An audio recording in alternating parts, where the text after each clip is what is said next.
खैर, बिना किसी देरी के इस एक्सप्लेनर में सीधे गोता लगाते हैं। जब भी मुंबई का नाम आता है ना, तो दिमाग में तुरंत बड़ी बड़ी इमारतें, व्यापार और तेज रफ्तार जिंदगी की तस्वीर छप जाती है। लेकिन आज हम जिस जगह के ऐतिहासिक सफर पर निकलने वाले हैं, उसकी नींव में इतिहास, संघर्ष और आस्था की एक बहुत ही अनोखी कहानी छिपी है। हम बात कर रहे हैं मुंबई के बेहद प्रसिद्ध महालक्ष्मी मंदिर की। और यकीन मानिए, इसके बनने की कहानी जितनी ऐतिहासिक है, उतनी ही रहस्यमयी भी है। अब एक पल के लिए सोचिए, वो कौन सा प्राचीन रहस्य था जिसने मुंबई के इतने उग्र और खतरनाक समुद्र को रातों रात शांत कर दिया। ये शुरुआती सवाल ही हमें उस दौर में ले जाता है जब मुंबई आज जैसी बिल्कुल नहीं थी। ये हमें ये समझने पर मजबूर करता है कि कैसे एक बेहद खतरनाक, दलदली और अशांत तटरेखा को आखिरकार काबू में किया गया। असल में ये सिर्फ एक इंजीनियरिंग की कहानी नहीं है, बल्कि इंसान के पक्के इरादे और प्रकृति की असीम ताकत के बीच की एक बहुत बड़ी टक्कर है। अब देखिए, यहाँ जो कॉन्ट्रास्ट है ना, वो सच में रोंगटे खड़े कर देने वाला है। एक तरफ वो पुरानी मुंबई थी, भयानक दलदली जमीन, अचानक उठने वाली ऊंची लहरें और हमेशा बना रहने वाला ये खौफ कि पता नहीं कब समुद्र उग्र हो जाए और पूरे के पूरे गांव को ही निगल जाए। और दूसरी तरफ के सेठ धीरजलाल नाम के एक बहुत ही अमीर व्यापारी। उनके पास पैसों की कोई कमी नहीं थी, लेकिन उनका विजन था एक सुरक्षित और व्यापार के लिए फलता फूलता शहर बसाना। इन दोनों के बीच का ये भारी अंतर हमें बताता है कि उस वक्त हालात कितने ज्यादा चुनौतीपूर्ण रहे होंगे। तो इस बड़ी मुसीबत का हल निकालने के लिए ब्रिटिश काल में एक बहुत बड़ा कदम उठाया गया, the British era sea wall project. शहर के लोगों को सुरक्षित रखने और व्यापार को बिना किसी रुकावट के चलाने के लिए समुद्र पर एक विशाल दीवार या कह लीजिए बांध बनाने का काम शुरू किया गया।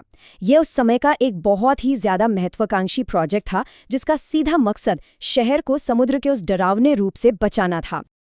और यहीं पर आता है सबसे हैरान करने वाला आंकड़ा, 0। जी हाँ, 0। ये कोई मामूली नंबर नहीं है, ये उस इतने बड़े प्रोजेक्ट का रिजल्ट था। मजदूर दिन रात एक करके भारी भारी पत्थर लगाते, लेकिन उनमें से 0 पत्थर अपनी जगह पर टिक पाए। समुद्र की लहरें इतनी ज्यादा शक्तिशाली और बेरहम थी कि वे मजदूरों की हर एक मेहनत को पानी में मिला देती थी। लिटरली एक भी पत्थर उस समुद्र की ताकत के आगे नहीं टिक सका। अब जब बार बार ऐसा होगा तो लोगों का डरना तो लाजमी है ना। लगातार हो रहे इन इंजीनियरिंग फेलियर्स का मजदूरों के दिमाग पर बहुत गहरा असर हुआ। उन डरे हुए मजदूरों के मन में ये बात बैठ गई कि जरूर यहाँ कोई अदृश्य क्रोधित शक्ति है, कोई ऐसा अदृश्य श्राप है जो इस बांध को कभी पूरा नहीं होने देना चाहता। जैसे जैसे दिन बीत रहे थे, डर और निराशा का माहौल कंस्ट्रक्शन साइट पर तेजी से फैलने लगा। इस सब का सबसे ज्यादा बोझ किस पर पड़ रहा होगा? जाहिर है, उस इंसान पर जिसने इस सुरक्षित शहर का सपना देखा था। एक रात सेठ धीरजलाल बहुत ही भारी मन और गहरी चिंता के साथ सोने गए। उनके दिमाग में बस उसी डूबते हुए समुद्री दीवार प्रोजेक्ट की बातें घूम रही थीं। ये समझना बिल्कुल भी मुश्किल नहीं है कि जब आपका सबसे बड़ा सपना प्रकृति के प्रकोप के सामने बार बार टूट रहा हो, तो मन कितना ज्यादा अशांत हो सकता है। और फिर आई वो रात जिसने सब कुछ बदल दिया। उस बेचैन रात में सेठ धीरजलाल ने एक बहुत ही अजीब और चमत्कारी सपना देखा। सपने में अचानक एक बहुत ही तेज, आंखों को चुंधिया देने वाली रोशनी फैली और उस रोशनी के ठीक बीच में 3 दिव्य आकृतियां प्रकट हुईं। देवी महालक्ष्मी, देवी महासरस्वती और देवी महाकाली। ये एक ऐसा अद्भुत दृश्य था जिसने सेठ की सारी चिंताओं को एक ही झटके में रोक दिया। इसी सपने में देवी महालक्ष्मी ने एक बहुत ही स्पष्ट संदेश दिया। ये भूमि तभी शांत होगी जब हमें समुद्र से निकालकर सम्मानपूर्वक स्थापित किया जाएगा। ये कोई आम सपना नहीं था, बल्कि उस अदृश्य समस्या का एकदम सटीक और सीधा समाधान था जो इतने समय से कंस्ट्रक्शन के काम को रोक रही थी। अगली सुबह जो हुआ वो किसी रेस्क्यू मिशन से कम नहीं था। सेठ घबराए हुए उठे और सबसे पहले लोगों को ये सपना बताया। शुरुआत में तो कुछ लोगों ने मजाक उड़ाया और हंसने लगे, लेकिन सेठ का इरादा बिल्कुल पक्का था। उन्होंने तुरंत मछुआरों की एक टीम बनाई और समुद्र के गहरे पानी में तलाश शुरू कर दी। घंटों की इस मैराथन खोज के बाद आखिरकार उन तीनों मूर्तियों को गहरे पानी से बाहर निकाल लिया गया। अब जरा इस बदलाव पर गौर कीजिए। मूर्तियों के मिलने से ठीक पहले का माहौल कैसा था? आसमान में काले डरावने बादल और भयानक हिंसक लहरें। लेकिन जैसे ही उन मूर्तियों को पानी से बाहर निकाला गया, पूरा का पूरा मौसम ही पलट गया। उफनता हुआ समुद्र अचानक से शांत हो गया, काले बादल छट गए और एक ठंडी सुखद हवा चलने लगी। ये इतना जादुई बदलाव था जिसे कोई भी नजरअंदाज कर ही नहीं सकता था। जाहिर है जो लोग वहां मौजूद थे उन्होंने इस अचानक आए बदलाव को तुरंत महसूस किया। उन्होंने बिना किसी शक के इसे देवी का चमत्कार मान लिया।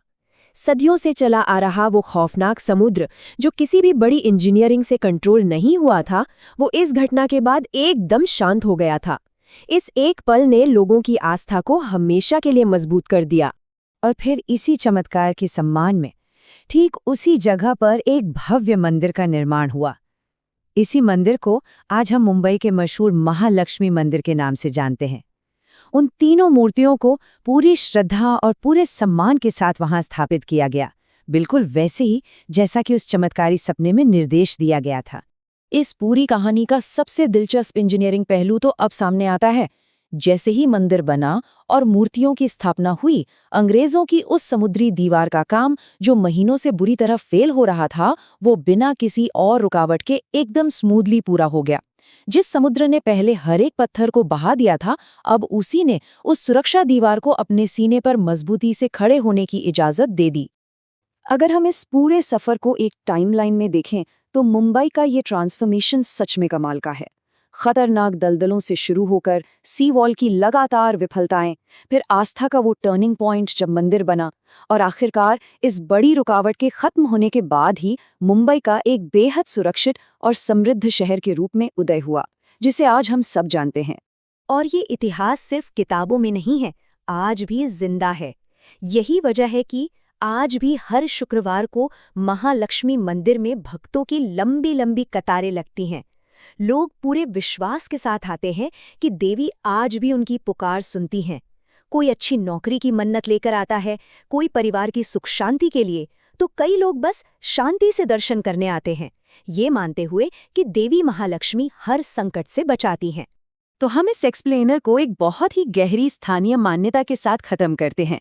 माँ महालक्ष्मी अपनी नगरी की रक्षा स्वयं करती है। ये सिर्फ कुछ शब्द नहीं है, ये कई पीढ़ियों का अटूट विश्वास है। आज भी जब मंदिर के पास समुद्र की लहरें आकर एकदम शांति से टकराती हैं, तो यह हमें याद दिलाता है कि इतिहास, हमारी आस्था और प्रकृति की ताकतें आपस में कितने गहरे तरीके से जुड़ी हुई हैं। सोचने वाली बात है, क्या प्रकृति वाकई आस्था के आगे झुक सकती है? ये एक ऐसा सवाल है जो निश्चित रूप से काफी लंबे समय तक हमारे और आपके दिमाग में गूंजता रहेगा। इस दिलचस्प सफर में साथ बने रहने के लिए बहुत बहुत धन्यवाद।